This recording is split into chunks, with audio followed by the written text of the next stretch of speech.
तर विद्यार्थी मित्रांनो, तुम्हाला सर्वांना एकच प्रश्न पडला असेल आणि बऱ्याचशा विद्यार्थ्यांच्या कमेंट सुद्धा मला येत होत्या की सर, आज झालेल्या MSBT डिप्लोमाच्या पहिल्या पेपरमध्ये जी क्वेश्चन बँक आपल्याला दिलेली होती, जे सॅम्पल पेपर आपल्याला दिले होते, यामधून नेमके किती क्वेश्चन आले? तर बघा विद्यार्थी मित्रांनो, मी बऱ्याचशा माझ्या काही विद्यार्थ्यांना विचारले, त्यानंतर पोल सुद्धा ठेवलं, तर यामध्ये मला असं आढळून आलं की जवळपास 30% क्वेश्चन हे क्वेश्चन बँक मधून आले होते आणि काही जे न्यूमेरिकल्स वगैरे होते ना, यांच्या काही थोड्याशा व्हॅल्यू वगैरे चेंज होत्या, टाईप सेमच होता, टाईप आपला सेमच होता. त्यामुळे बघा विद्यार्थी मित्रांनो, माझं फक्त एकच सजेशन आहे की जी पण काही क्वेश्चन बँक तुम्हाला दिलेली आहे ना, ही संपूर्ण ऑल सहित एकदम परफेक्ट करा. जे पण काही डायग्राम वगैरे असेल, ऍडव्हान्टेज डिसएडव्हान्टेज जे पण काही तुमचे क्वेश्चन वगैरे असेल ना, हे एकदम परफेक्ट करा. त्यानंतर मागील ज्या पण काही एकदम ताज्या तव्याने म्हणजे विंटर सेमिस्टर किंवा समर सेमिस्टरच्या ज्या पण काही एकदम ताज्या तव्याने ज्या लेटेस्ट वाल्या 2 ते 3 क्वेश्चन पेपर असेल ना, या सुद्धा एकदम जबरदस्त ऑल सहित संपूर्ण करून घ्या.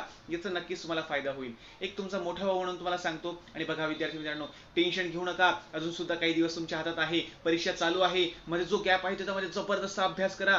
मला नक्कीच तुमच्यावर विश्वास आहे की तुम्ही खूप जबरदस्त स्कोरिंग करशाल, जबरदस्त पर्सेंटेज मिळवशाल. तुम्हाला सर्वांना बेस्ट ऑफ लक. म्हणजे खूप खूप शुभेच्छा आहे तुमच्या करिअरसाठी आणि तुमच्या या एक्झामसाठी. तर भेटूया पुढच्या नवीन व्हिडिओमध्ये. तोपर्यंत धन्यवाद.